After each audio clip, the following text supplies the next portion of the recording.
Hello everyone, I hope you're all having a wonderful day. Today we're going to follow the emotional story of Trieu Khanh, Hanh and Tieu Ly, after a quiet morning in the orange orchard suddenly turns into a moment of fear. On the way home from picking vegetables, Hanh slips on the wet path and collapses, leaving Tieu Ly terrified as she runs to find her father. Was Hanh simply exhausted, or is there something more serious behind her sudden fall? If you enjoy this story, don't forget to subscribe so you won't miss the next videos. That morning began like any other quiet day in the countryside. The air was still cool when Trieu Khanh left the house and walked toward the orange orchard, carrying his hoe across one shoulder in water. The orchard owner had asked him to clear weeds growing between the trees, and even though the work was tiring, Trieu Khanh accepted without hesitation. For him, every day of honest labor meant one more meal on the table. The orange garden stretched across a gentle slope, its rows of trees standing close together beneath the pale morning sun. The soil was damp from the rain the night before, and the grass had grown high around the roots.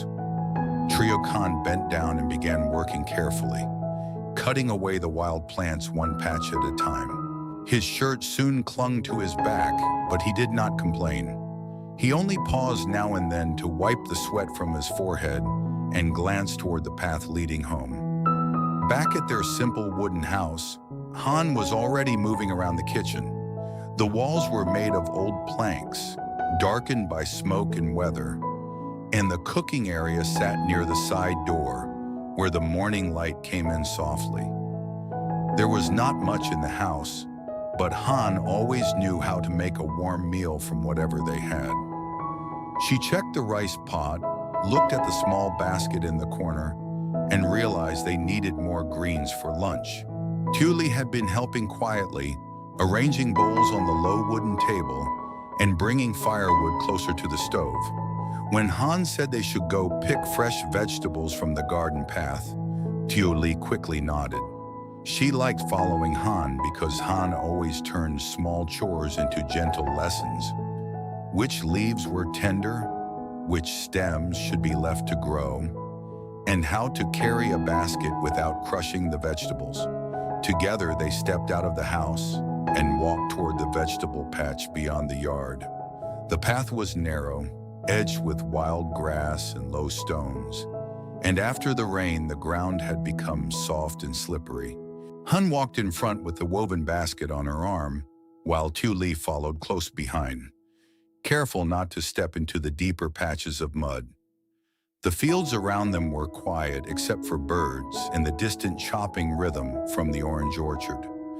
At the vegetable patch, Hanh chose a few bundles of greens, some herbs, and a handful of small leaves for soup.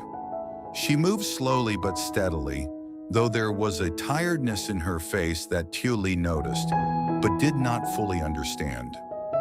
Hanh had woken early, prepared the house, cooked rice, and worried about whether Trieu Khanh had enough strength for the day. Like many quiet women in the village, she often carried her exhaustion without saying a word. When the basket was full, Hanh smiled and told Tieu Ly they should return before the rice dried out. They started back along the same path, the basket heavier now and the sun beginning to climb higher. Tieu Ly walked beside her, talking softly about what dish they would make. It should have been an ordinary walk home, the kind no one would remember by evening. But halfway down the damp slope, Hanh suddenly slowed. Her hand reached toward a thin branch beside the path, as if she needed something to steady herself. Tieu Ly turned and saw Han's face had grown pale. Before she could ask what was wrong, Han's foot slipped on the wet clay. The basket fell from her arm, vegetables scattering across the muddy ground, and Hanh lost her balance. She did not cry out. She only stumbled, tried once to catch herself, and collapsed onto the side of the path. For a moment, Tieu Ly froze. Hanh lay motionless on the ground, her eyes closed, her breathing faint and uneven. Tieu Ly dropped beside her and shook her shoulder with trembling hands. "Hun, please wake up." There was no answer. Panic rose in Tieu Ly's chest, but in that fear, she remembered the one person who could help. She stood up, wiped mud from her knees, and ran toward the orange orchard as fast as she could. Trieu Khanh heard the fear in her voice before he even saw her. He threw down his hoe and ran from between the orange trees. Tieu Ly could barely speak, but she pointed back toward the path and managed to say that Han had fallen and would not wake up. Trieu Khanh did not wait for another word. He followed her at once, running through the wet grass, his mind filled with one terrifying question. Was Han only exhausted, or was something more serious happening? When Trieu Khanh reached the muddy path, his steps stopped for only a heartbeat. Han was lying beside the scattered vegetables, her clothes stained with damp soil, her face pale under the morning light. Tieu Ly stood close by, trying not to cry, but her hands were shaking so badly that she could not even pick up the basket. Trieu Khanh knelt beside Han and called her name several times. His voice was calm at first, then heavier with fear when she did not answer. He carefully turned her slightly so she could breathe more easily. Her breath was still there, faint but steady. That small sign gave him enough strength to think clearly. He told Tieu Ly to stay close and not run ahead. Then he lifted Han into his arms and carried her down the path. The road back to the village felt longer than ever. The wet clay stuck to his feet. The slope was slippery, and every step had to be careful. But Trieu Khanh did not slow down. He held Han firmly, afraid that any delay might make things worse. Tieu Ly followed beside him, holding the empty basket against her chest. The vegetables were left behind on the ground, forgotten. What mattered now was getting Han to the health station. By the time they arrived, Trieu Khan's shirt was soaked with sweat. The small health station stood near the village road, built from old brick walls with a faded blue sign above the entrance.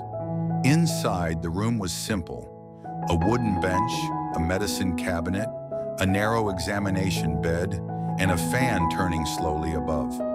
The village nurse immediately came forward when she saw Trieu Khanh carrying Han. They helped place Han on the bed. The nurse checked her pulse, her breathing, and her temperature. Trieu Khanh stood beside the bed, unable to take his eyes off her face. Tieu Ly stayed near the doorway, silent now, as if she was afraid any sound might disturb Han. After a few tense minutes, Han finally moved her fingers. Her eyelids trembled and she opened her eyes slightly. The first thing she saw was Trieu Khanh leaning over her, his face full of worry. She tried to speak, but her voice was weak. Trieu Khanh quickly told her not to move and not to say anything yet. His words were gentle, but the fear in them was clear. For the first time that morning, Han seemed to understand how serious everything had become. The nurse asked what had happened. Tieu Ly explained in a trembling voice that they had gone to pick vegetables, and Han had suddenly slipped, fallen, and stopped responding.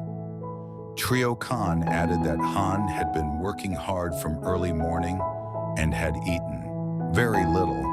The nurse listened carefully, then gave Han water and told everyone to let her rest. The examination did not show any obvious injury, but the nurse warned that Han's body looked exhausted. She might have become dizzy from fatigue, not eating enough, and walking on the slippery path under the rising heat. The fall itself had been frightening, but the deeper problem was that Han had ignored her own tiredness for too long. Trieu Khanh lowered his head.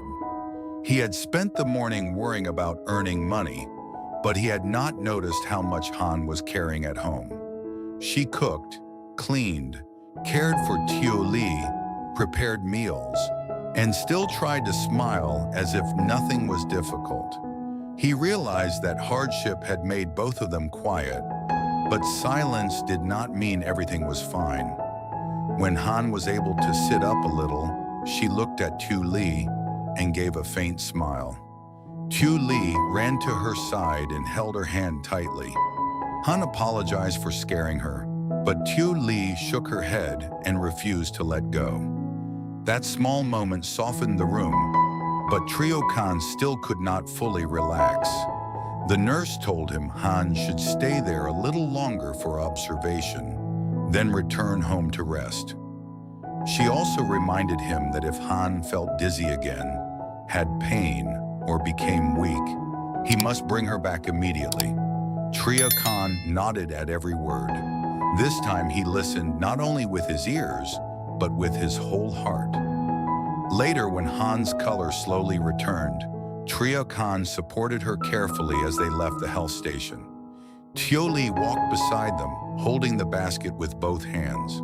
The road back was the same muddy path, but no one rushed this time. As the three of them slowly returned to their small wooden house, one question remained in Trieu Khanh's heart. How long had Han been hiding her exhaustion behind a smile? After a long morning working for hire in the orange orchard, Trieu Khanh hopes to return home to a simple family meal. Meanwhile, Han and Tieu Ly go to pick fresh vegetables for lunch. The countryside path is quiet, but the ground is still wet and slippery after the rain. On the way back, Han suddenly loses her balance, falls beside the path, and becomes weak, leaving Tieu Ly terrified. Instead of panicking, Tieu Ly runs to find her father.